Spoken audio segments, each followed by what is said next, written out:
Hey, welcome in to the Eric St. Joe podcast. My hair's kind of jacked. Just rolled out of bed. Here I am. So glad you are here. The question was asked, EZ, when is the great food giveaway? From the multi-talented Megan. Okay, so it's looking like Christmas Eve is Sunday this year. You probably already know that. I don't know. Do you think either Thursday 21 or Friday 22? Friday 22 is kind of cool because, you know, then you just settle down for the weekend. Or Thursday is pretty cool because then you settle down for the long weekend. All right, so we've narrowed it down. Probably 21, I'm guessing. Thursday, 21 for the great food giveaway. A friend in need is a friend indeed. You ever hear that one? A friend in need is a friend indeed. So when the friend is in need, then like they're your friend. So when a person like acts like they're in need and you just are like, I don't know, yeah, whatever, you ignore them, then that's a problem. You know, you gotta, you know, get out of your comfort zone.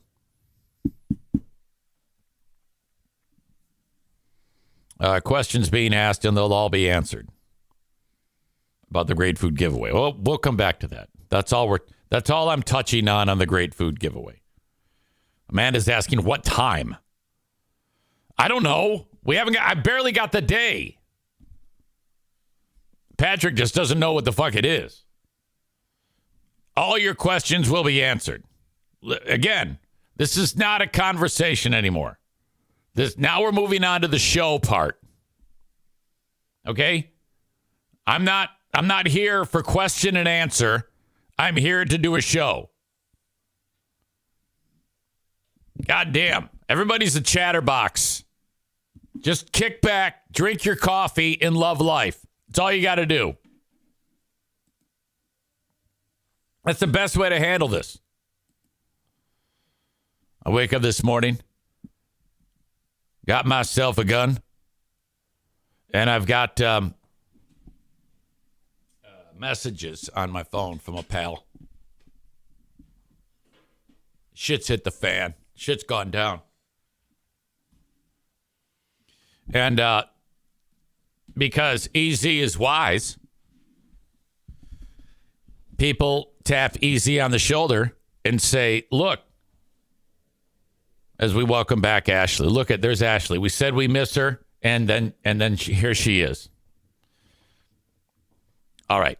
I was keeping it close to the vest as to who this person was, but Ashley is getting out in front of it.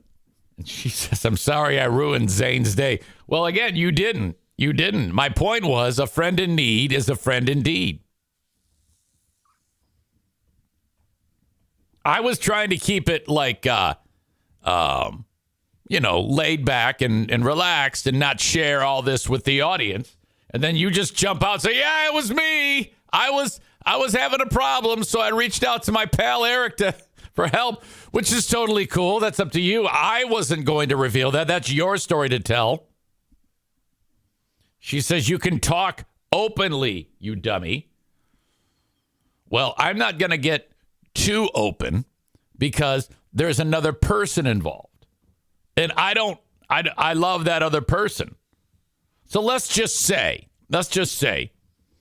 there was a matter of a personal nature that Hurricane Ashley vented to your old pal EZ.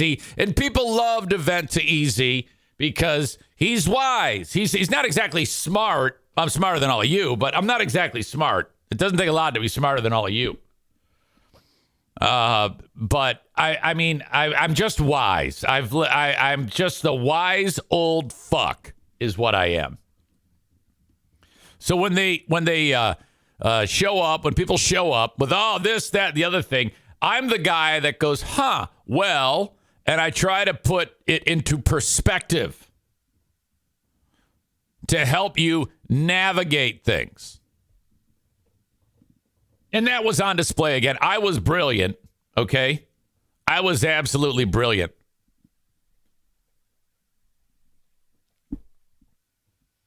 During that time, and Ashley's totally getting a yellow card, by the way. Totally in that time, I found out that Ashley actually deleted the Twitch app. And I was like, why? Why did you delete the Twitch app? And I still am not sure. I think this goes back to when I gave her a timeout. And I'm like, well, why that doesn't make any sense. You can't like freak out like that on Easy. It's just part of the game. My God.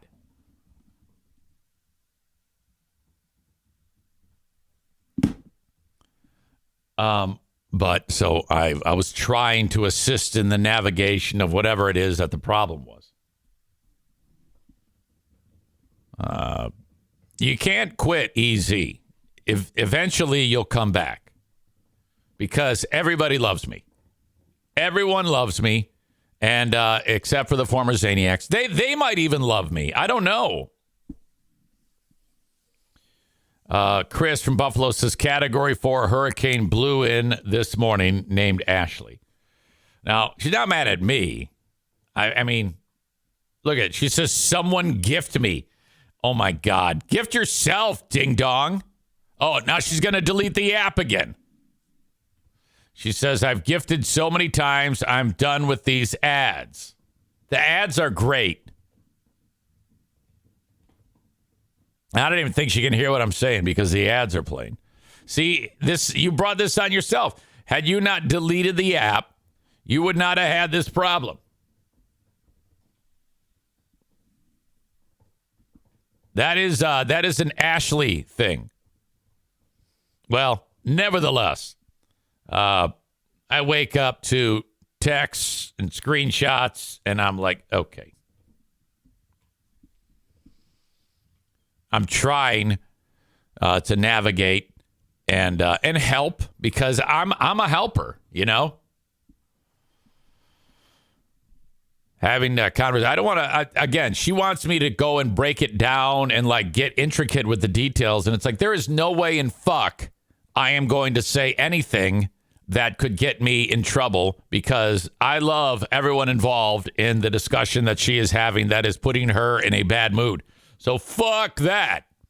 No, I didn't even want to bring you into it. And then you volunteered the information on the chat. So no, my point in bringing this up was just sometimes the friend reaches out and says, I need help. And she says, give an impression at a minimum. Well, I'm afraid that if I do the impression, you'll delete the app again because you're all butthurt. Oh, my God. You know, fucking shit. Eric's like, fuck you. I need help. Oh, fucking shit. I fucking hate you. Will you help me? You won't believe this shit. Oh, my God.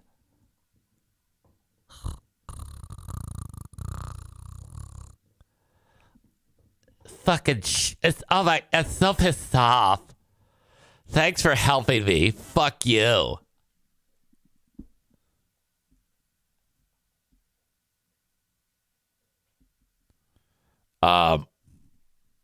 It's kind of how it goes.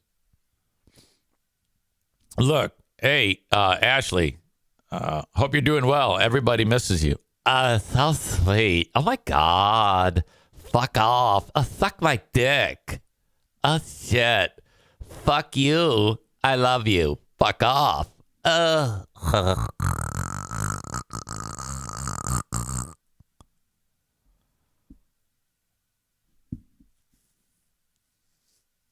I'm glad I could help. That's the extent of how I can help. And honestly, when you wrote, give an impression, I had forgotten that I have an impression of you.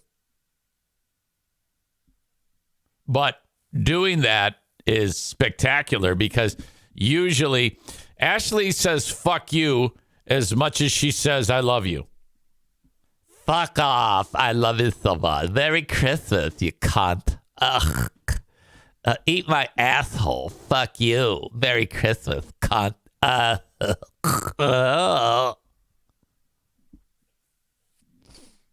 Well, anyway, Ashley's back, as you can tell. And we are having fun at Ashley's expense. But I'm here to help. And I hope that you feel better soon. Honestly, on a very serious and brave note, Ashley, in addition to getting the shit beat out of her when she was in a relationship with a guy that she eventually threw his fucking laptop out of the window and then covered for the guy, only to have it revealed later on when she recanted her testimony to the world, and he eventually got fired from a very high-profile gig. Ashley has also been a punching bag for some asshole in Texas, and she's become an advocate for abuse victims of abuse, with a prominent organization in Texas. And she's actually, as we speak right now, this is very interesting and sad and scary at the same time. She is telling the story in the judicial world to try to get this son of a bitch sent to prison for 20 years, I think, is what is going on. I have actually seen the images of poor Ashley after this son of a bitch beat her. I mean, she's got blood all over her head. These huge lacerations on her head is horrible. Ashley is the prettiest girl ever when covered in blood, by the way. Of all the women who look cute and hot, covered in blood, she's the hottest blood-covered woman I have ever seen in my life. She got hit with a hammer in the head. Yeah, not everybody knows that. In fact, I don't think anybody knows it. She's revealing it. I'm mentioning it. Raised $1.25 million last weekend on a trip to Texas for that advocacy group. Linda reveals, that's impressive. You go, Ashley. We have something in common, though I never had to testify. I did not know that. I'm sorry you had to deal with that. In my mind, it was like, oh, fuck. Oh, shit, why are you hitting me with a hammer? Fuck that hammer. Fuck you, hammer. Oh, fuck you, blood. Blood, suck my cock, blood. Fuck you.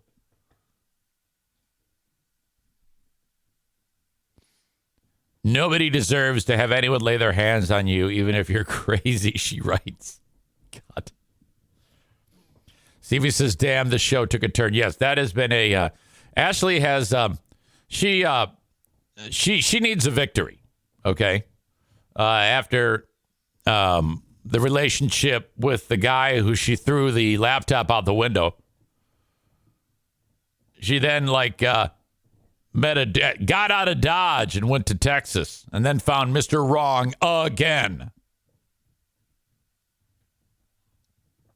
I'm glad you are safe. You're correct. No one should ever lay their hands on someone. She suggests I show the meme Rachel sent me. I don't know what that is. I forget. It goes in. I remember it as being great, but I forgot. She has a lot of fantastic memes, but I can't hunt it down right now. You know the rules. I'm on a roll. I'm talking. I'm alone. I can't say to the dogs, hey, You guys cover, and I'm going to go to my email and look it up. I do sometimes, but I don't want to right now. It's kind of funky. We'll come back to it later. We can always come back to it later. So send me a link. She writes, I'll leave now before we fight. I am not fighting with you. No one is fighting with you. You see, this is the thing about Ashley. You say anything, do anything, and then all of a sudden, if that's so helpful to me. Oh, but I fucking hate you. You're just a cock. I'm blocking you. That's it. Oh, fuck. God, thank you for your help. You're blocked. Fuck you.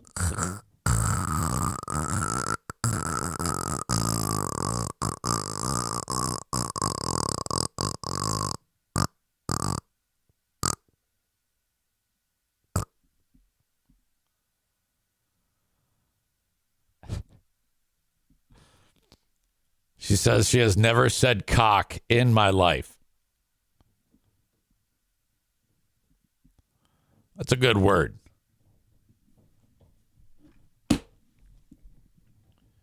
All right. Glad you are back. You get another yellow card for too many chats. I dare not give you a timeout because that'll be, that's it. Oh, fuck you. I'm burning your fucking house down. I fucking hate your guts. You're so blocked. I love you. Fuck off. I love you. You're great. Fuck you. Cunt. Love you. What else did I write down that I want to talk about? Moving on. I got the results back from my CT scan. As you know, I've had a lot of urological issues, it seems like. Bladder has a hard time emptying. Go to the bathroom a lot. Get up every night. Sometimes it's hard to pee. They go, all right, yeah, your prostate gland is full. I mean, it's big. All right. You need medicine to shrink it. Now, the medicine has horrible side effects. I totally miss my jizz. I mean, my wife used to have to wear a snorkel and a mask. Okay? It'd be like getting a pie tin and filling it up with it and going right on her face. And now it's just this dumb little stupid dribble. And she's just like, yeah, okay. This is supposed to be the best part right here. Where is the icing? And this medicine, I forget the finasteride, I think is the name of it. It says right on it, you will have less jizz. Tyler says, what percentage of the face would be covered before and what percentage now? Well, before, 100. I mean, she looks like some of those white-faced, what are those things you post here in the chat? Troll face. She looks like troll face. And now the percentage now is none. I've lost I just lost an entire gear. But the trade-off is I'm uncomfortable. It's painful. The prostate is just affected. So they go, your options are do nothing and be uncomfortable. Take this medicine, put up with the side effects. Or 3, we remove the prostate under the knife. And I don't want to do that. So I'm having all these issues. I'm waiting. This medicine takes 6 months to work. 6 months.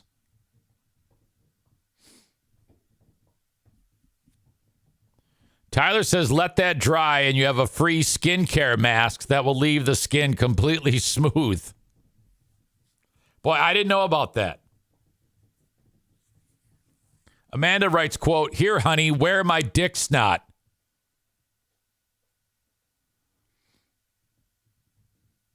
Chris says, hey, EZ, you're not on YouTube or Twitter, just FYI. Yeah, I don't know what happened there.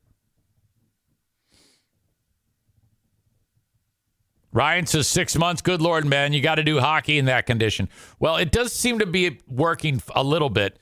I'm not having as much trouble. We're nearly 2 months into the medicine taking.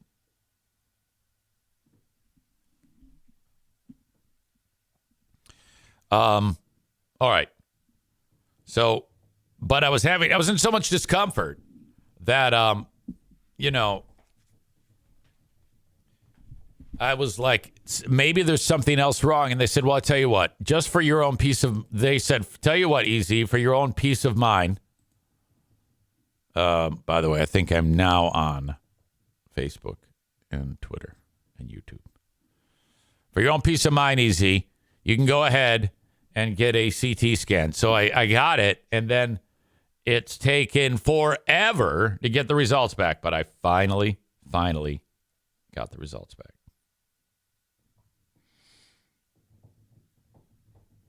Okay. I'll just cut to the chase.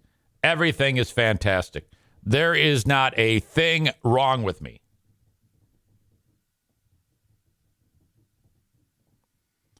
All the test results, all the lab results, they check for kidney stones. They looked at the one kidney, the right one. EZ had flank pain. I don't know. Kidney stone suspected. What did we find? Nothing. Everything looks good. Liver looks great. Pancreas looks great. Spleen, great. Adrenals, the adrenal glands are normal. Kidneys, ureters, and bladder. The right kidney is normal in size. There is no word I don't know. Absence of the left kidney from previous surgical removal. No right renal calculi are identified. The right ureter is normal. In caliber. And no right ureteral. But they didn't mention the prostate at all.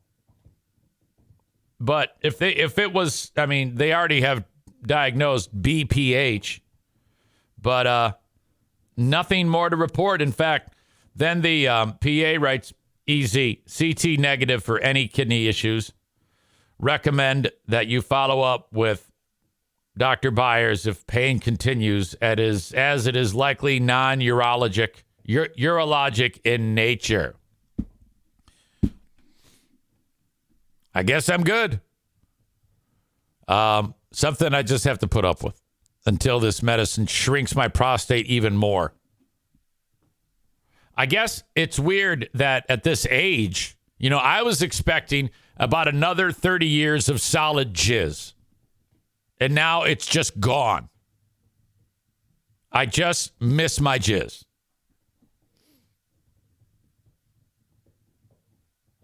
Chris says, I heard walking on a treadmill backwards helps everything. EZ can rest easy knowing he doesn't have stage 5 cancer. Amanda says, basically, they are calling you a whiny bitch. Okay. All right. Fine. And everybody laughs at that. Amanda says, what, Amy? Basically, they're just because Amy laughed at that. And then Amanda said, what, Amy? Basically, they're just taking all his money. Well, I don't know about that. I mean, if I have an opportunity to get a CT, which I did because I think there's something wrong with me, I don't think there's anything wrong with that. It's not my fault that no one wants to be anywhere near a 5-block radius of your reproductive organs. Don't take it out on me. You made your pussy to the pussy. That's what they're saying.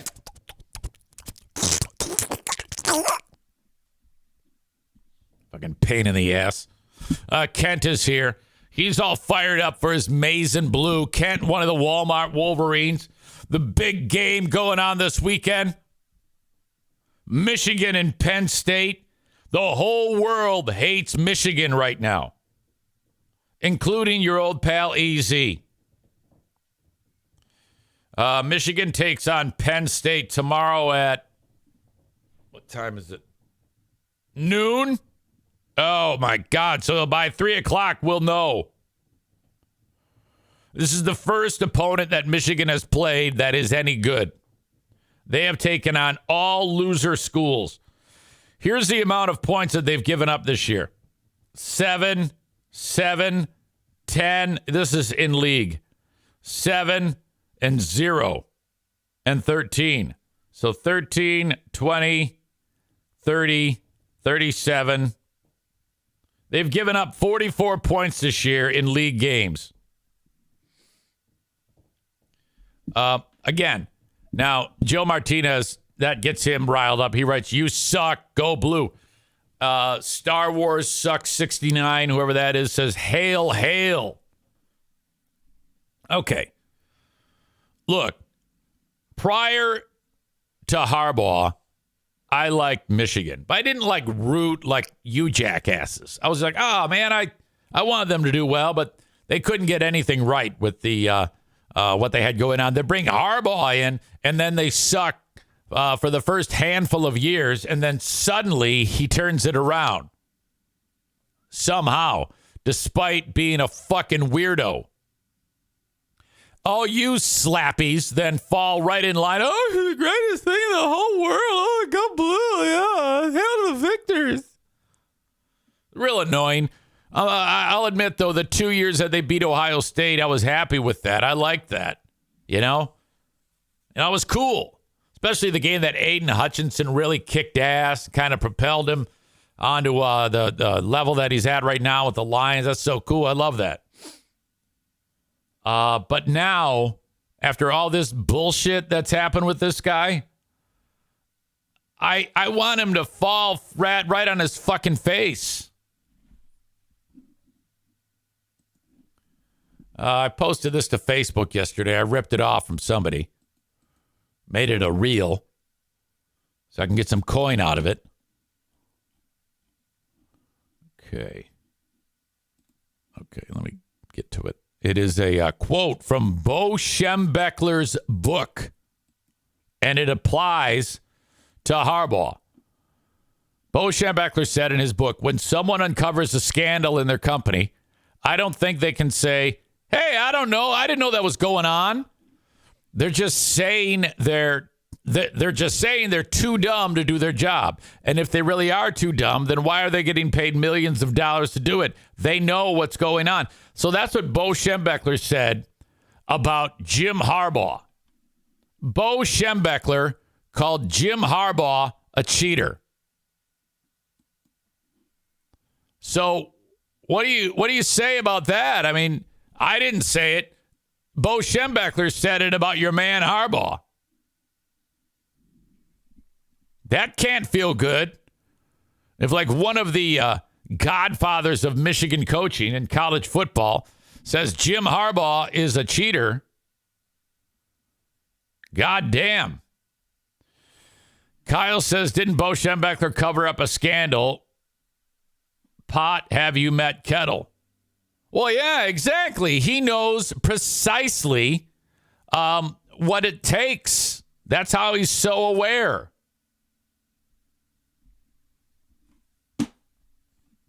So there you go. That's your boy Harbaugh. Linda says Bo Schembechler had a child molester on staff, didn't he? Oh, of course he did. I remember that. We talked about it. And then that story just never caught on because everybody loves Michigan. At Michigan State, you touch one kid and the whole world finds out. You know? Joe Martinez says Bo coached Harbaugh. Yeah, so what? Everybody knows that. I don't think Harbaugh was cheating then, you dummy. Well, anyway, it all ends here. It all begins to unravel in about 27 and a half hours. When Penn State murders Michigan. It's going to be like 50-0. Donko writes, didn't EZ have a molester on staff once? That's true. I did a radio show 6 days with a convicted child rapist. Absolutely true. God, that was bad. Local whistleblower sent me a message on Facebook by the name. What was the person's name on Facebook? It's a fake name. Andrew Cloudkicker. Andrew Cloudkicker was the name. It says, I'm just here to inform you. You are working with a convicted child rapist. And gave me all this pertinent information. So I went up to the rapist who was sitting at my desk at the radio station. I said, excuse me. And in a period of 3 minutes, everything came out. And I went, oh, wow. Okay. Can you hang right there? Can you just stay right there? You stay right there. I'll be right back. I went down to the floor below us where the general manager is. I go, boss, I got to tell you something important. I explained what happened. And the look on his face with his hands over his face. And then he screamed out to the HR person. I won't say the name. I'm trying to keep this as vague as possible. HR person! Bring me so-and-so's application. Because they actually made you fill out an application for the job. Corey suggests, so why didn't this Good Samaritan say anything while on Free Beer and Hot Wings? I don't know. I don't have an answer. Ryan says, my old pal Cartwright. I didn't say any names.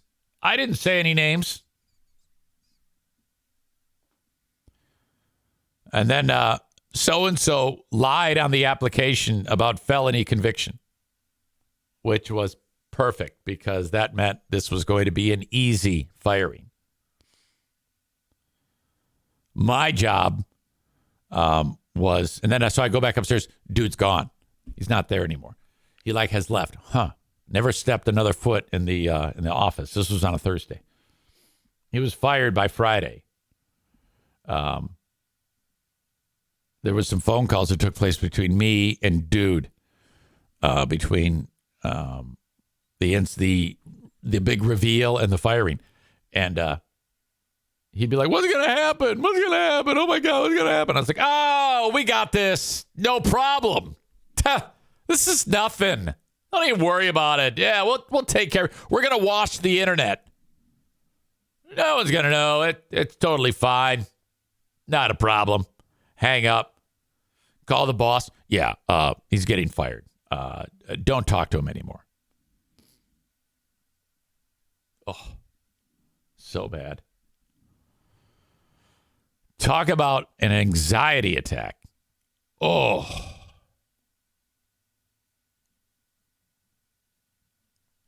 Corey writes, he left to host a podcast with a former coworker. No idea. I don't know who you're talking about. I don't know that.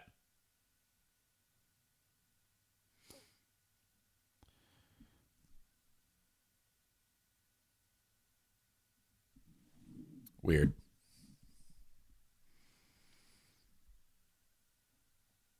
Oh, Rick's in Florida. Rick from TC Paintball. Bastard. Have fun. We'll just work on axe throwing here. Dumbass. All right.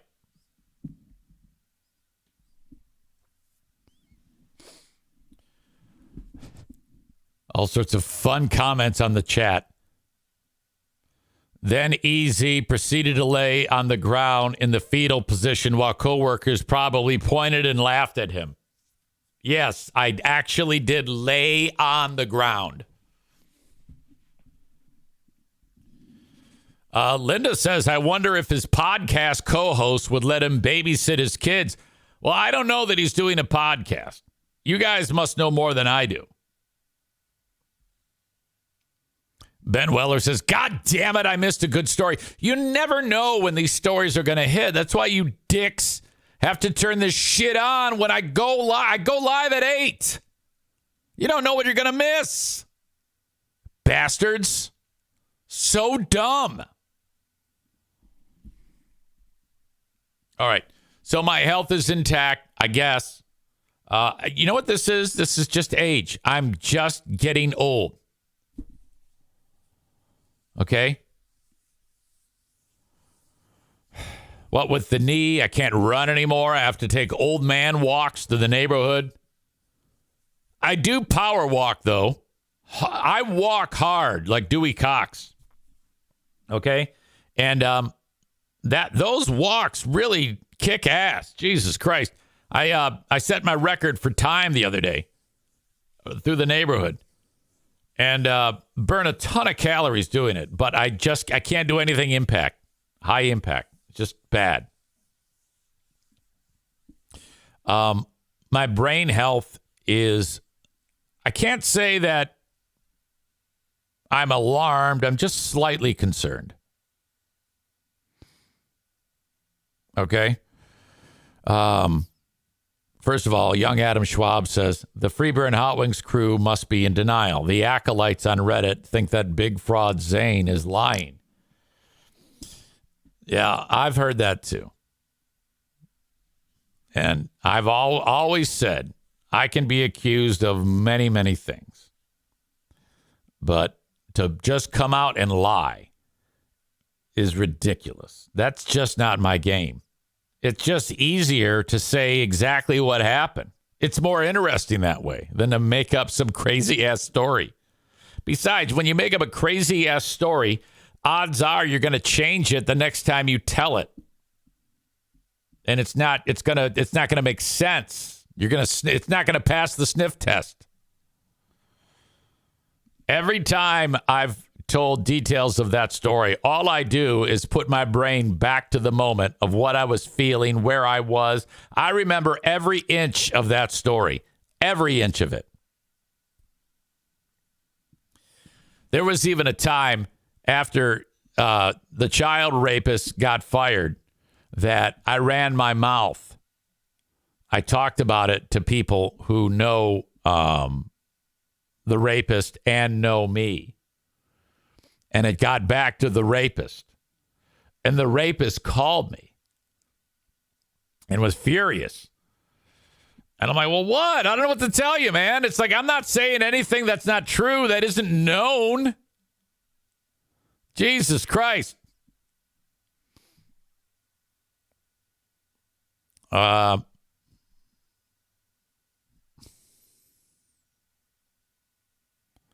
Ben says, you don't speed walk at the mall with the blue hairs. No, I do it in my neighborhood. Amanda writes, Ben, you can't puke and listen at the same time. Ben was, I guess, throwing up from a virus. Sorry about that. Linda says, I need to get my ass on the treadmill in the next 10 minutes. Okay, good. Do that.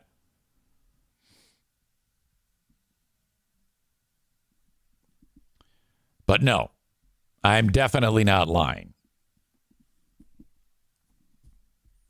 I will oftentimes get questions out of the blue about that, and I always answer. Like, people like reach out to me, and I'll always answer truthfully. My wife has accused me many times of, as she says, not listening. I've talked about this with you.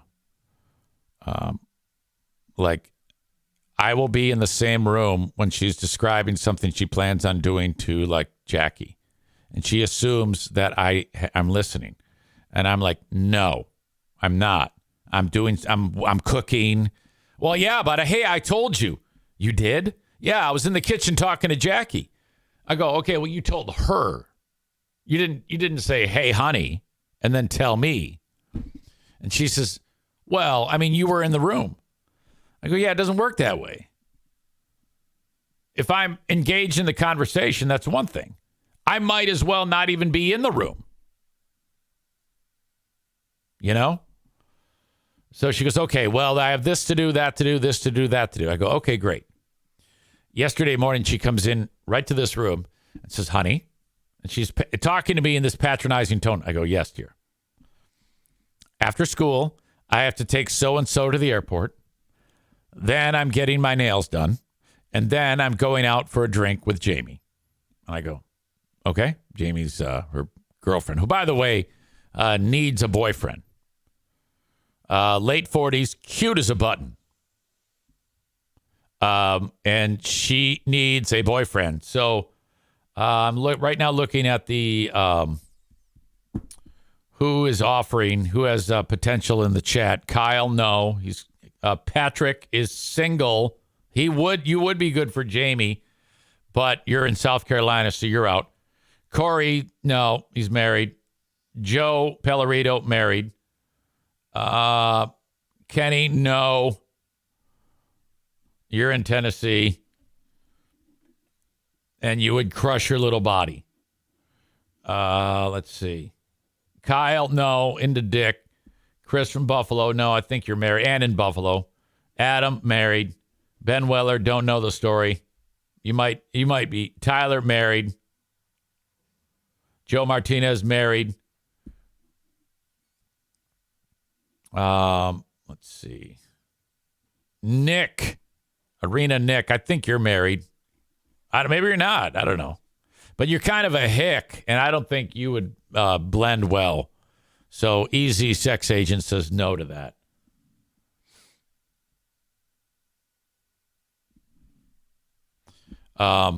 So Diana comes in here and she says, gives me all that information.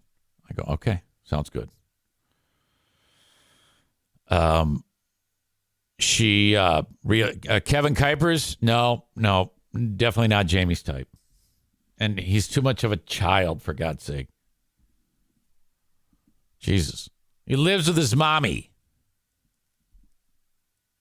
Can you imagine being a 30-some-year-old guy and you meet a hot chick and she says, hey, can I drop by your place? And you have to say, I got to ask my mommy. God damn it. At this stage of the game, the first thing you need to do is move out of mommy and daddy's house. That is such bullshit that you live with your mommy and daddy. Who are you, that guy from fucking USC who ran into the stands to hug his mommy?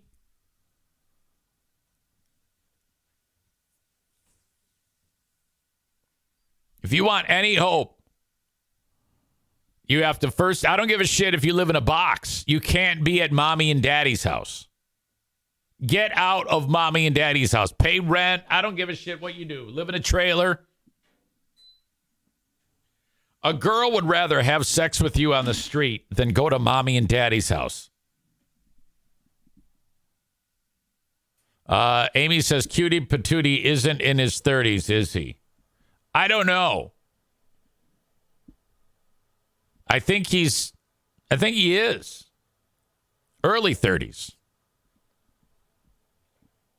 Ladies, can you imagine if you, or ladies, or, gay people, if you met a nice guy and you're like, oh my God, he's just adorable. He's perfect. And then he said, Kevin is 28, by the way. And then Kevin said, yeah, come on, come see me. Come see my mommy. I'm at my mommy's house. Get the fuck out of there. What are you doing? He says, you try to buy a house $100,000 over what it's worth. Oh, bullshit. Just get a shit house for $150,000 in the ghetto. It doesn't matter. Just get out of the mom and dad's house. You got to rip that scab off. Today, I want you to call Mario Flores and get your fucking mortgage and get the fuck out of there. Rent a room. You dick. I moved out when I was 18, you dick fucking shit, and I had a house when I was 21. 20! I had bought and sold that house by the time I was your age, and I had 2 kids, you stupid cock. You're with your mommy.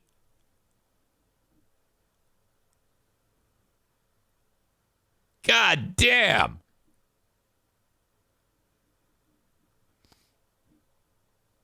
Ryan says, my old man made sure I was aware that I was no longer welcome after I was 18. If I had to pay rent, it might as well be my own place. Kenny says he had a house at 20. He said he should have kept it. Oh, yeah, but you were dealt a bad hand, man. Every time you turned around, there was a woman getting a dick that wasn't yours. Poor Kenny, every time he turned around, some crazy bitch is cheating on him, and now he's all fucked up. Patrick owned a house at 20. I know Nick probably had a house when he was like 14.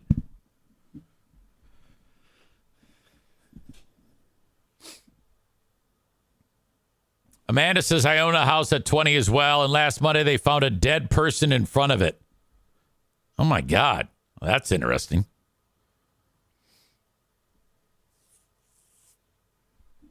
All right. Anyway. So now Diana says to me this, because we just had a friend of the family who her sister passed away. So Diana and all the girlfriends are going to the other side of the state to support the friend, a friend in need. Friend in need is a friend indeed. And all going to go over there and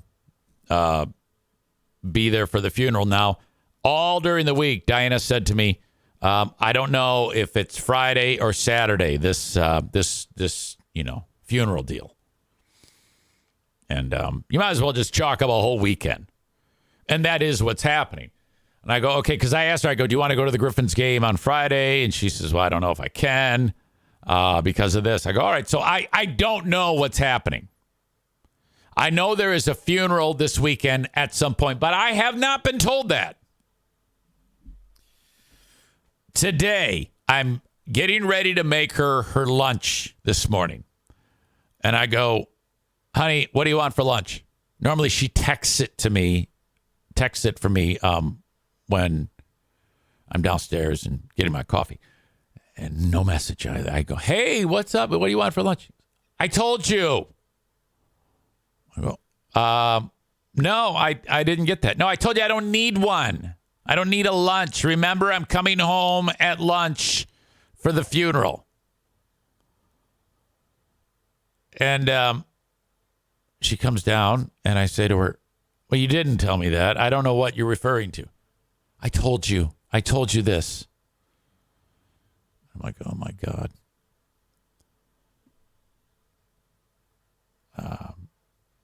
So I wander away. And then time passes, and she comes down. She's all ready for work. And she goes, okay, now I want you to listen to me. Coming home at 12:30. I'm getting my bag. The other friends are coming over, and we're getting in my car, and we're driving to Pinconning, Michigan. And we have, we're offering support tonight. And then we spend the night there. And then we wake up Saturday, and we're all going to go out. The funeral is tonight. And I go, okay, this is the first I've been told this. And she actually hugs me and goes, like, they're there. Like, they're there. It's okay. Honey. She's talking to me like that. Honey, it's okay. I know we did have this conversation. And so for a fleeting moment, I'm like, maybe we did. I have no recollection of it. And part of me is like, fucking brain rot runs in my family. My dad is in the throes of dementia / Alzheimer's right now. So where my concern for my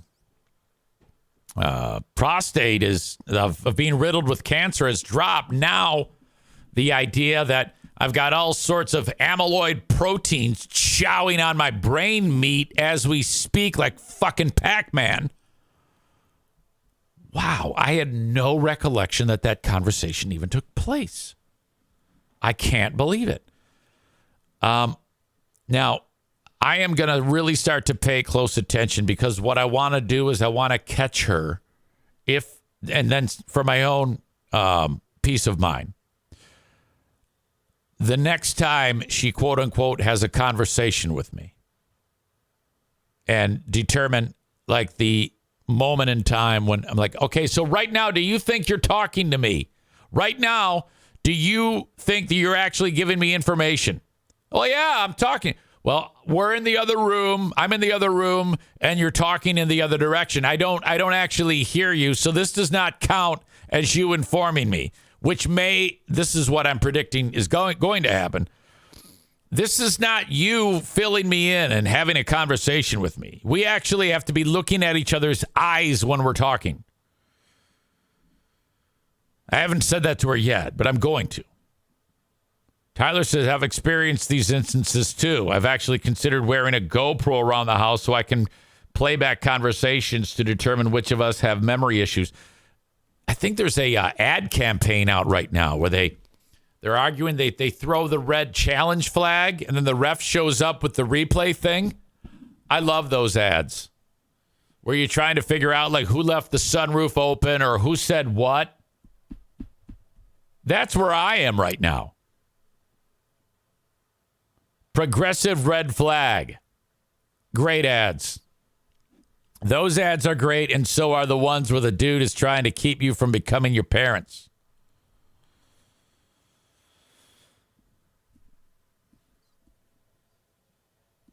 While that's going on, Cole writes, drunken lesbian orgy weekend.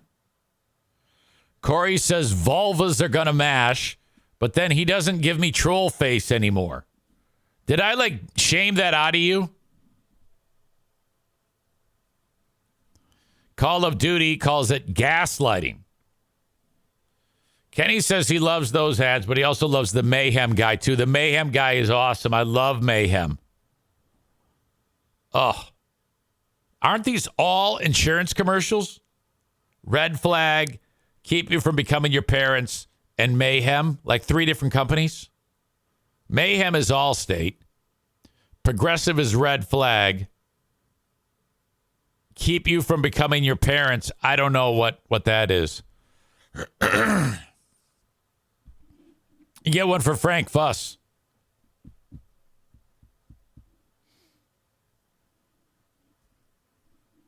All right. So that's what's happening.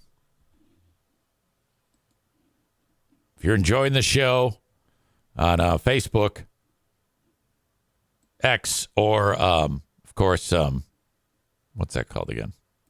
YouTube. It's time for me to say goodbye to you. I appreciate you very much. Full show, twitch.tv/Eric Zane Live, or download the Twitch app, search Eric Zane Live. You'll find it. I'm on Twitch. Also, the audio podcast is available when the show is over in its entirety on demand. Whatever platform you choose, I'm there. Eric Zane Show Podcast. Please give me a review on Apple Podcasts. Say something sweet about your old pal, EZ. And then the Patreon. My God, last night on Patreon, Stu and I had a ball with Who Are These Ottawa County Fascists, where we beat up these stupid hicks. Oh, my God. That is for free for you on Patreon for 7 days when you go to patreon.com/Eric Zane. We then featured the Ben and Eric Patreon podcast, which is always a great time with a live audience. Patreon.com/Eric Zane. Thank you very much for being here, Facebook, X, and YouTube. All right. Facebook and Twitch brought to you by Irvine's Auto Repair, Grand Rapids Hybrid, and EV. If you ever want to reach me, send an email in the Shoreliner Striping inbox. Eric@ericzaneshow.com. X brought to you by Blue Frost IT. I have t-shirts and merch at ericzaneshow.com. And many, many sponsors who make the world go round for your old pal EZ. New and old. Some have been here longer than others. For example, Blue Frost IT, one of the OGs. Thank you to Blue Frost IT. If your business needs a technology upgrade, don't just go to the store and start buying shit off the shelf. Sit down for a 30-minute complimentary consultation with Blue Frost IT. They'll tell you, after they analyze your business, exactly what you need for the appropriate amount of technology to make your business be as efficient as possible, and they'll help you set it up, and they will then become your managed IT service provider. They have all sorts of services available at an unbelievably low price compared to everybody else in the IT industry. Blue Frost IT, find them at bluefrostit.com or call 616-200-8550, 616-200-8550. Still trying to schedule Paintball War number 23 at TC Paintball, but we will get it done, and then we want you there. Until then, you can book an event at tcpaintballgr.com. Fully stocked pro shop. So much fun. Get your friends, family, kids, neighbors, bachelor party, workplace team building, you name it, at TC Paintball, and have a ball in Grand Rapids, Michigan. One price gets you everything. If nobody has any gear, that's okay. You get the mask, you get the gun, you get the paint. All one price. tcpaintballgr.com. Play indoors, play outdoors, depending on the weather. This is the time of year when you might have to play indoors, but it's awesome. Indoors, outdoors, it's great.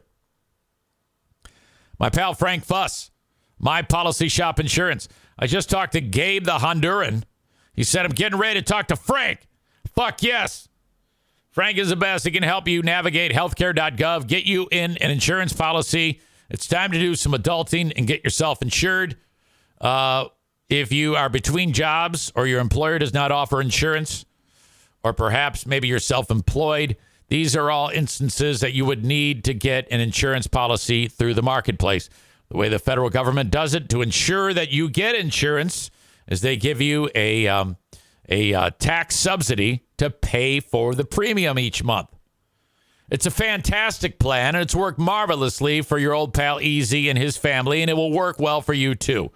However, navigating it can sometimes be a challenge. That's why you need a licensed independent insurance agent/broker to do the work for you for free. This is a free service. Frank Fuss, My Policy Shop Insurance. Go to buy, B-U-Y, insurancehere.com for all the information you need about Frank Fuss so that he can get you on the books, on the schedule, and talk to you either face-to-face, phone, Zoom, your house, his office, you name it. Please mention me when you fill out the form at buyinsurancehere.com. All right. Off and running. It's Friday. Oh, my God. Everybody's excited about the weekend. I hope. Tomorrow, Michigan loses. I'm stoked about that. And you should be too.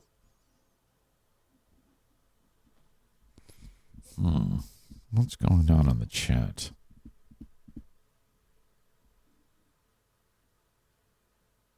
Oh, the Aflac ads. Those are good too. Liberty Mutual's. Which one is Emu? Wait a minute. What? There's like an Emu? Is that Liberty? The one with the emu. He's like a private investigator emu. The emu guy is dumb, Joe says. I like the emu. Little Caesars commercials are psychotic, but I love them. Cole writes, women talk with their friends about things so much that they assume they told you because they talked about it all day. Even though she said nothing to you, probably what happens, Zane. I don't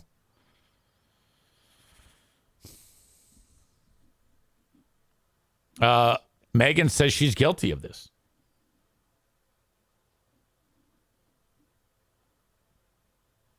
Ben says, my 24-year-old son used to run in the living room when he was a toddler as soon as the Applebee's commercial would come on. My son, Jim, used to fall victim to advertising, too. I remember when he was a kid, he's like 6 years old, 5 years old. Dad, did you know that Applebee's is eating good in the neighborhood? Like he wanted to go out to eat. And I go, oh, wow, Jim, no, I didn't know that. Or he'd say, Dad, Did you know that KFC has popcorn chicken? And it's crispy on the outside and tender and juicy on the inside. Did you know that, Dad? Oh, no, Jim. Why? Is that where you want to go? Yeah. Yeah, that's where I want to go. Okay, let's go. So cute. Joe Martinez gives me the middle finger because I was predicting the Michigan loss. And then says, pinche pendejo. I'm not sure what that means. I know pendejo is bad, but I don't know what pinche is.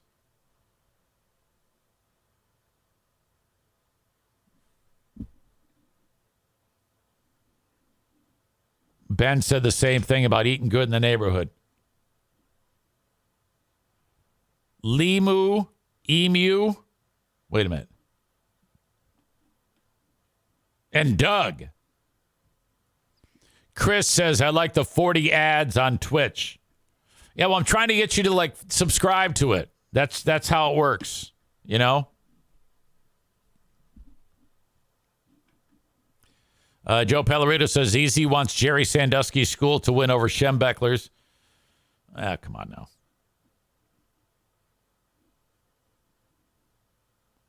Stevie says, I just Googled pinche pendejo. Here, let me see if I can figure this out. Translator. Enter text. Okay. Spanish. Okay. Now I think I can actually get it to say it here.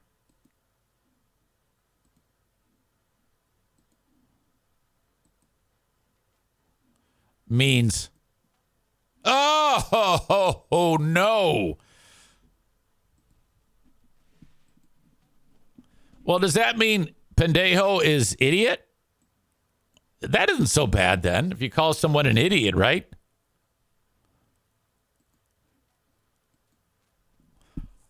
Well, that doesn't make any sense. So you're telling me if it's pinche pendejo, does pendejo turn into idiot? And then if it's just pendejo, it's asshole? See? Well, what about pinche? And then pinche by itself means lousy? That's a fucked up language, to be sure. It says, Kenny says it didn't play the audio for us, Eric. Let me back up. Let me back up here. I put pinche pendejo. Okay. Pinche pendejo. Fucking idiot. Okay, great. So then you take the pinche away. And pendejo turns into asshole. Pendejo. Asshole.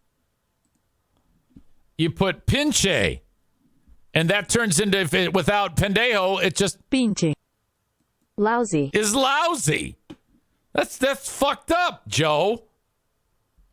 Pinche pendejo. Wait a minute. So he called me a fucking idiot. Fucking idiot. Well, you know what you are? You're a pinche.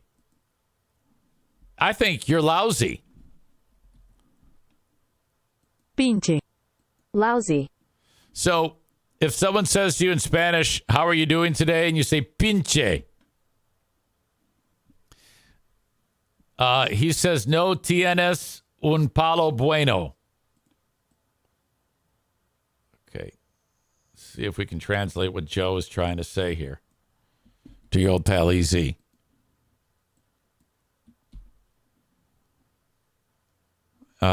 is what he said. No tienes un palo B1. You don't have a good stick. I don't have a good stick? What's going on here? What type of an insult is you don't have a good stick? He says, no. Well, wait a minute. All I did was copied and pasted your words into a translator. And then it comes back as you told me I don't have a good stick.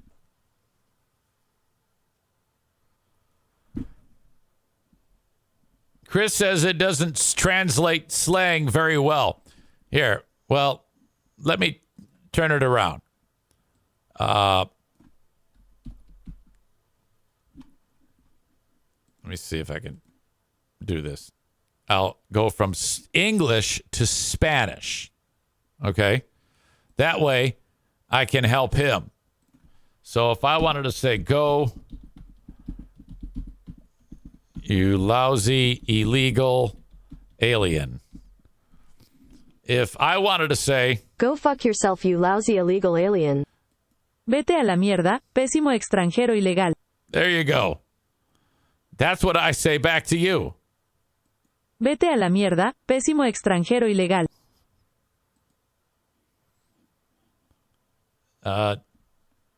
Tienes unas pelotas pequeñas. What the hell is that? I think this thing translates slang just fine. Just fine. I don't think there's any problem with it. It seems to do it just fine for me. Tienes unas pelotas pequeñas. You have small balls. Okay. Tu madre es una punta. Puta? Yes. Tu madre es una puta. Your mother is a whore. Yes. Now that is Tu madre es una puta. exactly. I know that one. Tu madre es una puta. Your mother is a whore.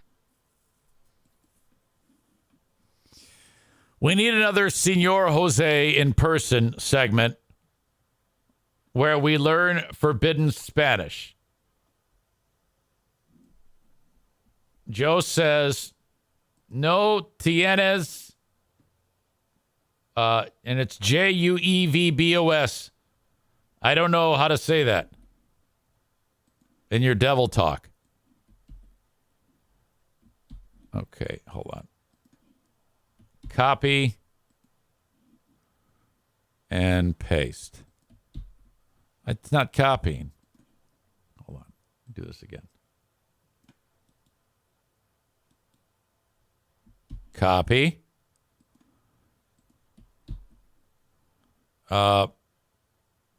You don't have juvebos. No tienes huevos. No tienes huevos. Huevos. Huevos? No tienes huevos. No tienes huevos. That translates to, You don't have juvebos. what is a juvebo? You see, Spanish is all fucked up. This is why when you guys get to the border, you cross the Rio Grande, and you're like goddamn squirrels. You get to the good side, and then you go back to the other side because you can't figure out what the fuck is going on. Okay, if you just keep going one direction, you'd probably, things would work out for you. I fart in your general direction. Me tiro un pedo en tu dirección general. All right, enough of this. Enough. This all comes to us because Joe is pissed off because I think that Penn State is going to kick Michigan's ass. All right, that's where we're going with this. Okay, this is fun, Comes chingo de cagada. but I have to go tinkle. Don't go anywhere. Okay. Excuse me. So, as we've talked about many times, when you see the screen in this room, you know, 4 walls, puppy dog, couch, sign, everything that is in disarray is out of view. You don't see it. Excuse me. And you also can't smell it. When 4 dogs spend hours and hours and hours in a room, it starts to smell like funk. The accumulation of dog dander and smeg and anal glands, it builds up over time. This room stinks. It smells like State Park. It's so bad. And I know it. I just, and it's not that I dig it. I mean, I love it when it's clean. But I just get so damn busy that I can't actually do the work that I want. There's a lot that needs to be done to this room. I need to repaint it. I need to fix the door. It's just a goddamn disaster. And I am very, very tough on my shit. I don't take care of things. It's embarrassing, frankly. I was embarrassed when Joe Martinez came over. It plays a shithole. Diana comes in, goes, okay, this weekend, something has to be done. When I went on that trip to Pennsylvania in the spring to marry Matt and I forget her name. Anyway, I was the officiant at that wedding. The suitcase I packed is still like unpacked. It's still packed. I came home and set it down like in the other room or behind the couch. I think it's moved back and forth over the weeks and months. I still haven't unpacked that fucking thing. Can you believe that shit? Aram says, call the Zaniacs to get it refurbished. Oh, God. While Diana's away, Eric will clean. I think you know me because I am going to do something. Famous last words, though. On Monday, it's very likely that I'll say, I still haven't cleaned this fucking room. She says, look, honey, it stinks. Can you maybe just clean this? This is ridiculous. I go, I will. I promise, I will. But I shouldn't even say promise because I don't do it. Is your house like that? Do you have shit piling up? Like the garage is a mess or the landscaping's fucked up and you just feel like you're just a goddamn white trash loser like I do? That's how I feel all the fucking time. Like I go to places like I see the inside of Joe Martinez's home and a motherfucker, you wouldn't believe the shit he's done to this home. His home is not gigantic, but it's fucking immaculate. You wouldn't believe the shit he's done to the inside of this house. It's like worth more than Mar-a-Lago. And I'm so jealous of that. It's like, where do you find the time to foam insulate every square inch of this house to make it at peak efficiency? I mean, who has the energy and time and know-how and ability to do something like that? That's fucking great. I'm so jealous. He says, Eres un babosa. I don't know what that means.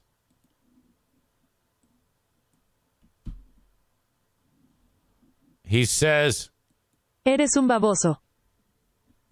Eres un baboso. You are a slimy. He says, you are a slimy?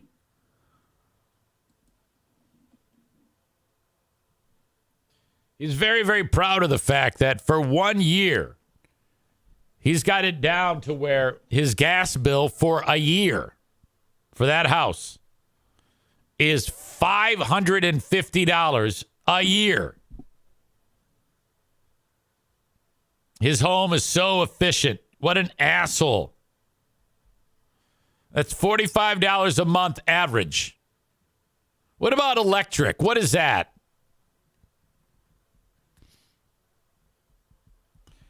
Aram says if the NFK went in that room, he would be able to call Eric a hypocrite. Okay, the difference is this. So the difference is this. I don't have food on my hands, and I'm not touching the wall. That's the difference. And Ben points out there's no feces. There is no comparison. You can never compare man who wipes feces on the wall and shits his pants and then hangs the pants back up with me. Okay? Don't compare me with him. $600 to $700 a year on electric. That's still pretty great, man. I'm proud of you. You see? It's the Mexican work ethic. That's what it is. Mexicans do everything better than white people, except they have a fucked up language. That's what I'm telling you. Joe's got tons of cheddar now. He takes all his money and spends it on hockey jerseys and new A&E heating and cooling vehicles. Fucking A. Okay. I wanted to get into something that's kind of unbelievable, and it is a story that an excerpt from a book about former member of the Beatles, George Harrison. And I'm a pretty big Beatles fan, and I remember back in 1999, 3 years before George Harrison died of cancer, there was an incident where he was stabbed. There was an intruder in his home, and the way it was reported was George Harrison was stabbed. And he's going to live, though. But I don't really think that at the time they revealed the extent of what had happened, like the real details of what went on. How did this take place? And there is a new book out by a biographer by the name of Philip Norman, and his book is called George Harrison, the Reluctant Beatle. And an excerpt has been released that really kind of makes it seem like it would be an interesting read. When you think about the longevity of their career as a band, it was very short. And the way that band started out as like a pop band with that style of music, the I Want to Hold Your Hand and I Saw Her Standing There, to Sgt. Pepper's and Let It Be and the White Album, that's only 6 years' time. And how different the music changed, not only that they changed, but as culture changed. Really incredible to watch if you lay it out on the timeline. Like if you were to look at a band now, a 6 year span of a band, very few can have changed with the culture. They just pretty much sound the same that they did six years prior. Okay. And I think a lot of groups back then did that because of the style of music in the mid 60s to the Summer of Love in the 1970s, 1960s, late 60s, 70s. It was definitely changing. Like when you think about hair bands to grunge, that was a sudden change. It was like one day everybody liked hair bands, the next day everybody liked grunge. It wasn't exactly like that. It kind of all blended together from like 1964 to 1970. And if you were to look at Beatles albums, each subsequent album, they were different in scope. But I digress. The reason why this comes up is because this passage of the book, it details George Harrison's what should have been his murder. Here we are. This is 1999, 19 years after John Lennon is shot dead in front of the Dakota apartment. On December 30th, 1999, George Harrison nearly became the second Beatle to be murdered. This story really caught my attention. I was shocked with the viciousness and the violence involved here. The group's lead guitarist and his wife Olivia had just gone to bed when an intruder broke into the couple's Friar Park mansion. I don't know where that is, if that's the UK or here. At first, Olivia thought the sound of breaking glass was a falling chandelier, but when she realized a stranger was in her home, she immediately woke George Harrison, who went to investigate as she called the police. Harrison was following a smell of a cigarette in the hallway, and then he saw a man holding a stone sword from a smashed statue in one hand. I guess there was a piece of artwork of a statue that was holding a sword. So the guy's got that sword and a kitchen knife in the other. By the way, this is Harrison then and the guy who tried to kill him. This was, as I understand it, just like Mark David Chapman, who killed Lennon. Obsessed fan deal. Harrison attempted to grab the knife during a struggle. Both men fell, and the assailant on top of him began stabbing George Harrison repeatedly. Harrison later said he thought to himself, I am being murdered in my home. Michael Abram is the guy who did it. The attack is chronicled in a new book by Philip Norman, George Harrison, The Reluctant Beatle, which places a spotlight on the beloved singer-songwriter's life and career. He died at 58 years old from cancer. It was very much another case of Mark David Chapman and John Lennon, which led to John's assassination in 1980. The biographer told Fox News Digital, it's fan worship that curdles in hatred because in some way the fan thinks the object of his love and attention has betrayed his ideals in some way. Think Boring Dean. I'm not even kidding you. The Beatles were seen as more than just a musical group. They were like a philosophy, a way of life, and ethos. When the real Beatles don't measure up to that, that creates this desire for vengeance. George did nearly become the second Beatle to be assassinated by someone who had a grudge against him. According to the book, Harrison was stabbed 40 times, one narrowly missing his heart, suffered a punctured lung. It was Olivia who saved him. Facing his attacker, she picked up the nearest weapon, on hand, a brass poker, and laid into George's attacker with it. When that had no effect, she grabbed a lamp, inverted it, and bludgeoned the guy with its heavy base. At the time, she was also injured. She sustained a head wound. Within 12 minutes, officers were at the house. Danny Harrison, the son, also rushed to his father's side. This is, quote, George was lying just inside the half-open bedroom door, bleeding profusely from multiple stab wounds, a mixture of blood and air bubbling from the gashes in his chest, his very lips and teeth bloody. There was blood on the walls and all over the floor mixed with scarlet fragments from the lamp base. With no paramedics there yet, son Danny tried to staunch the wounds with paper tissues and a towel, but it was a hopeless task. Harrison, becoming paler, said to his son, I'm going out. Danny supported his father's head and held his hand, urging him to stay with me. According to the author, Harrison died nearly 4 times before the paramedics arrived, pulled back from the brink by the sound of his son's voice. My God, Harrison survived, but it was a devastating psychological as well as a physical attack, Norman shared. This attack occurred in his home, one that he loved so much, said Norman. It was so different from the tiny house he grew up in Liverpool. And then he starts to talk about Friar Park. I don't know, maybe that was the name of his estate. God damn, whatever happened to the guy?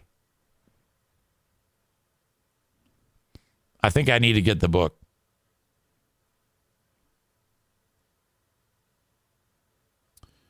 Olivia and Danny attended the trial with both heavy police and private security protection. Harrison was still weak from his wounds and traumatized, was allowed to give written evidence. After 2 days of deliberations, the jury found Abram not guilty by reason of insanity. Never knew that. He was ordered to be detained indefinitely at a psychiatric unit near Liverpool. Okay, this was the UK. The book noted that Jeffrey Robertson, counsel for the Harrisons, asked that the family should be given an advance warning if Abram were ever to be released. However, a judge said he had no powers to make that order. God damn. In July of 2002, bad guy was deemed fit to be released back into the community. 3 years later, Abram was reportedly training to become a volunteer advisor for the Citizens Advice Bureau, the book claims.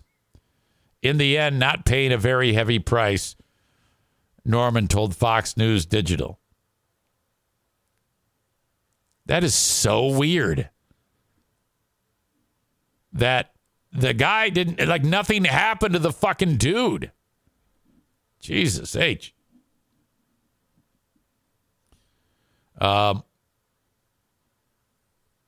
Chris in Maine says, tough dude. Lennon was soft in comparison. I don't know about that. Lennon was shot like 5 times. I don't know. You can say, oh, yeah, Lennon was a pussy. Jesus.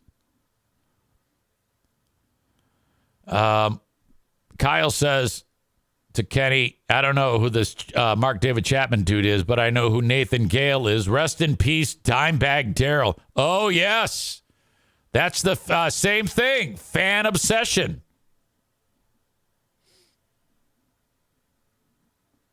Ben says, I get the Beatles' place in music history, but I guess I had to have lived through it. Much respect, but not my thing. No, well, not everybody likes the Beatles. It's just, I think the big reason why I brought it up was that I had no idea that actually happened, where he was that close to death. No one really talked about it. I didn't realize the intensity of the attack. I thought it was just one stab wound, you know? And then the whole idea that how crazy people are, and the fact that that guy got away with it.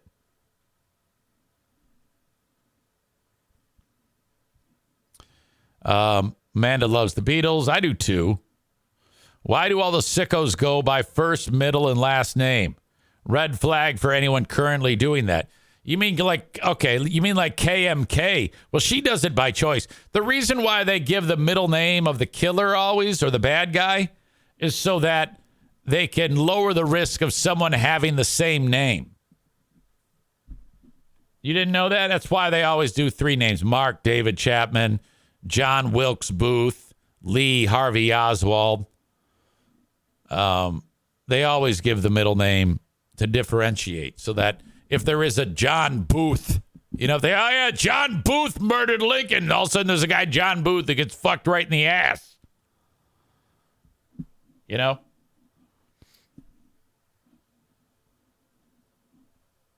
Jack Ruby. Jack Ruby was Jack Ruby.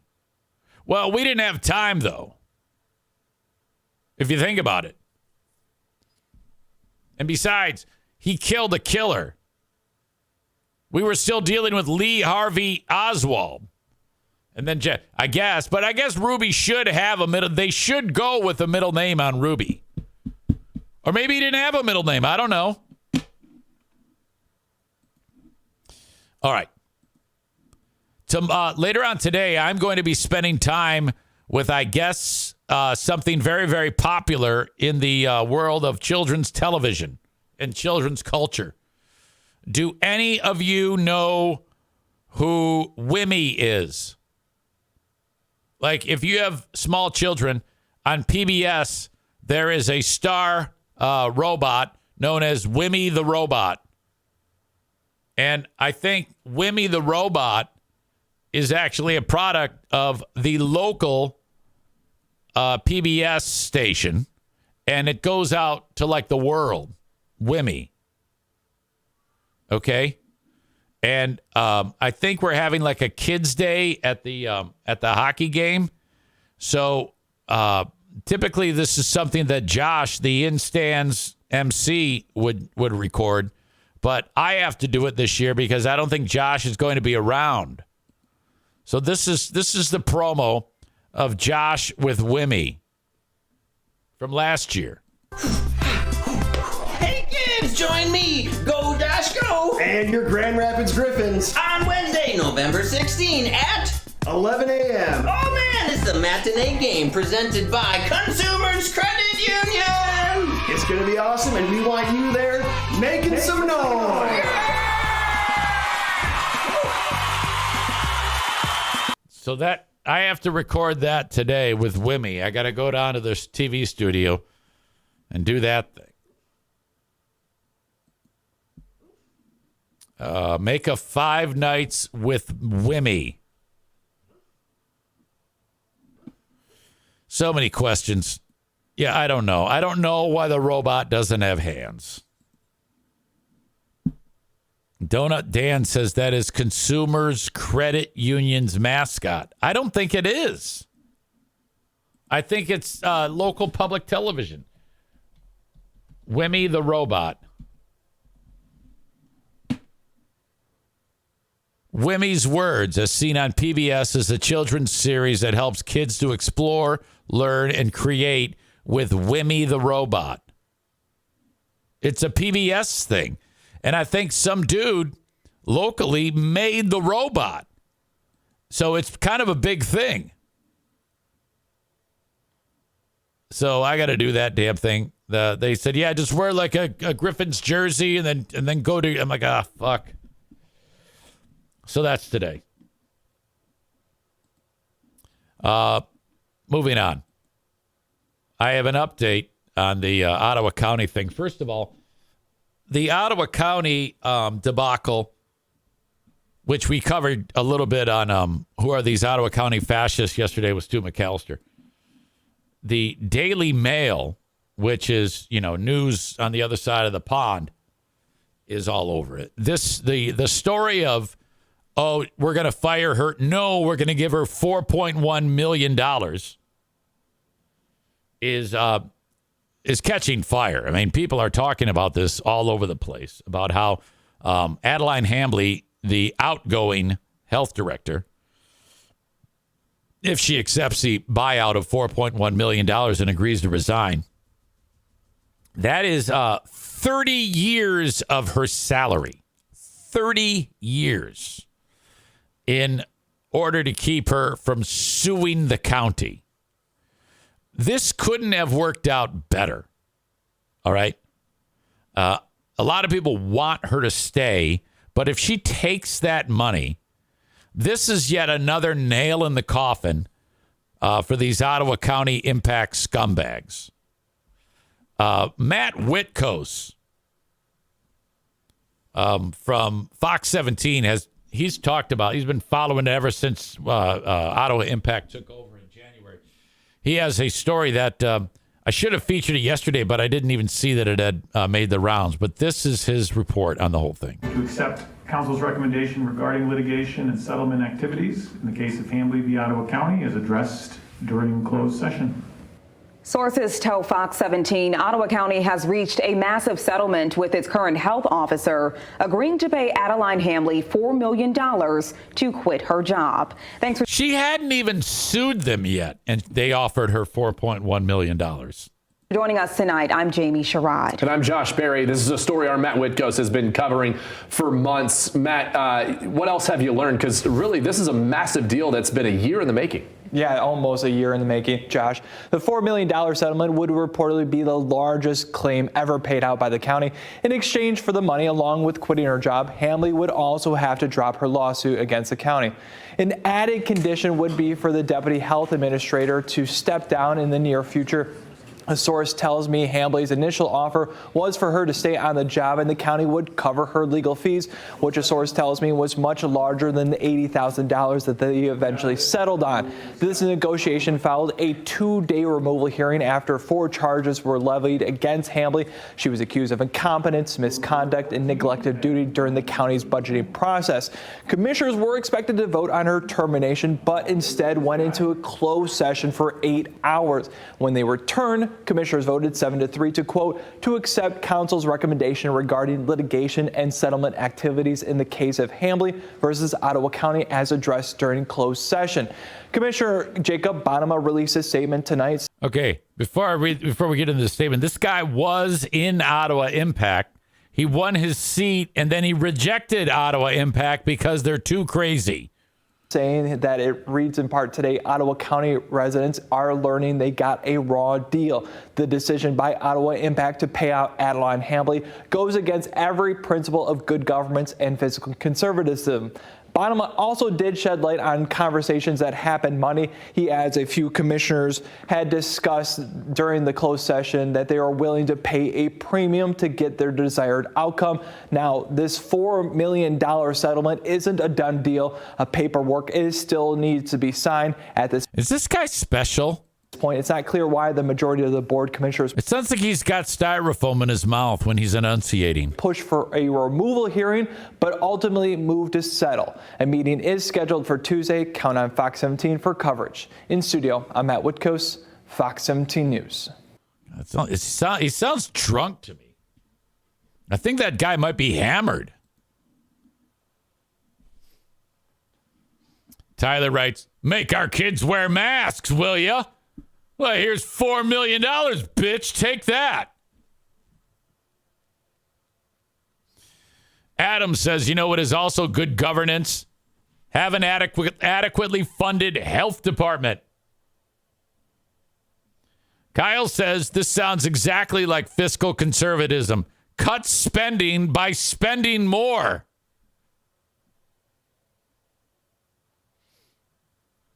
Donut Dan says, guess whose taxes are going up?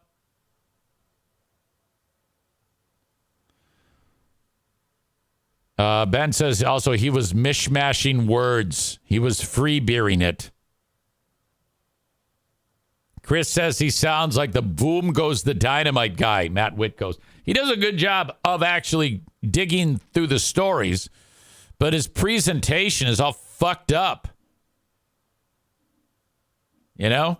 It's just, you've been doing this long enough. Get the diction down. Speak clearly.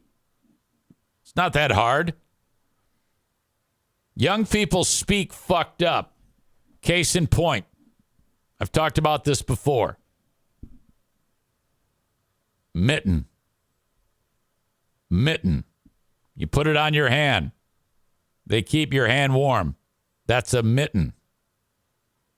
It is not a mitten. Man, I got my mitten. Yeah, you're emphasizing the back of it. And it almost sounds like you're cutting out words. Mitten.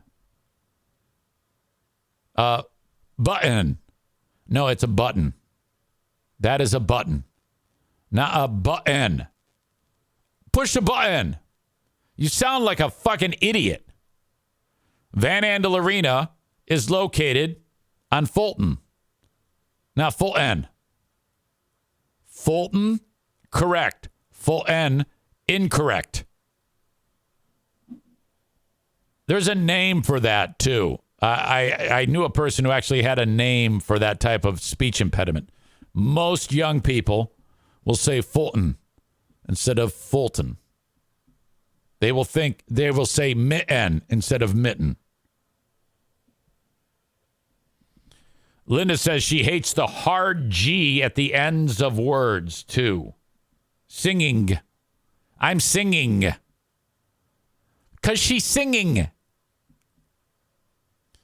Singing. You're doing, it's a subtle thing, but you are doing it, and you're driving everybody crazy. Or you could pronounce the T correctly in Fulton. Like you could say Fulton or mitten, but I think that's too much. Mitten. Mitten is how you say that. On mitten, there's two T's. One of the T's is silent. On Fulton, it's there, but it's just not, it's not that strong. I actually prefer Fulton over Fulton. I think Fulton is too much.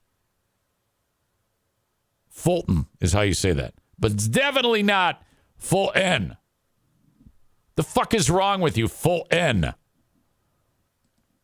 God damn it. I get in that argument with my kids all the time. It's like, stop talking like that. Why do you do that? I'm going to push a button on Fulton while wearing my mittens. You sound like you've got Down syndrome. What the hell? Jesus H. All right. I mentioned Joe Martinez earlier. He's been all over this podcast. He is gearing up for tomorrow's big event. Joe's got a hockey game tonight. Then tomorrow at noon, he's got Michigan football. And then Saturday, he's got another hockey game. And I think there's a jersey auction after that. I don't even know. I'll just take your word for it. Okay? So he's going to watch that Michigan game. And depending on the outcome, he'll either be in a really good mood at the Griffins game or a bad mood. Now, you got to understand, if Michigan loses, like I predict they will, to Penn State, we're going to be at the hockey game. There's going to be thousands of people there, and I'm seated across the ice from him. I can see him and his whole family. And I am going to single him out individually in front of all of those people about Penn State rubbing Michigan's nose in shit. That's what I'm going to do. So there's a lot riding on this game. I just wanted to point that out for everybody because that's how the stage is set. Side note, I found out who the audience member who called Joe Martinez and said that he heard about Joe on the Free Beer and Hot Wings show. It was Gabe the Honduran. Holy fuck. I sound like Dean on that voicemail to Joe. I was totally kidding. How could I confuse you with those fuck faces? I got an appointment with Frank Fuss for Saturday and Joe next week, Wednesday. Thank you, Gabe the Honduran. He called Joe Martinez at 616-516-8579. Call Joe, book him. You get your furnace tuned up for free. You have until December 1 to schedule this. If it's after December 1, you don't get this for free. He's teamed up. There's only one AC furnace specialist in West Michigan to have this offer from DTE Energy. Since he has such great connections with DTE, they said, Joe, you offer to tune up people's furnaces, and we will pay for it for the consumer. So all literally you have to do is call him and book it. He shows up. He's wearing some Mason Blue bullshit. He comes into your house. He tunes up the furnace, and then he leaves. You don't have to send in an invoice. You don't have to send in a rebate. No money leaves your pocket. He takes care of everything. Call him at 616-516-8579 and schedule today. Kevin Kuipers needs to move out of mommy's home. Today, he's going to call Van Dyke Mortgage, the Mario Flores Lakeshore team of Van Dyke Mortgage, at 231-332-6505. He's going to say, look, I want to move out of my mommy's home. I want to get into a mortgage today. And then by the end of the day, he's going to know how much he's borrowed. And then he's going to buy a house. And by next week, he will be feeling much better about himself. And then possibly improving his chances of getting fresh puss. 231-332-6505. From anywhere in the U.S., call and get started on your mortgage today. After Kevin gets his mortgage, he's going to go get his hair cut at King's Room Barbershop. 3 locations, Northland Drive, Caledonia, and the newest at 821 36th Street in Southwest in Wyoming, next to the Costume Room. Their website, kingsroom.net. If you're a dude and you get your hair cut at any one of those other shitholes like Sport Clips or fucking Jude's or Lady Jane's, all these places that Lisa Krantz goes to, go now to King's Room Barbershop. Mention EZ when you get your hair cut. Their website is kingsroom.net. You can see the exact locations there. You can get the hours of the stylists and pricing on their website, kingsroom.net. We are just about out of time. Do you have any suggestions for the asshole of the day? I think everybody's been very well behaved here. Yesterday it was Ottawa County. Let's see. Queen of the Forest. No, I can't put my wife on there. I talked about a friend in need is a friend indeed. My health. My brain is malfunctioning, apparently. My wife is accusing me of not listening. She thinks I might have something wrong with me. Boy, I'm kind of stuck. Chris is rooting for Penn State for the win. Okay, I did tell a story about... I did go back in time and talked about when I worked with the sexual predator, with the child rapist.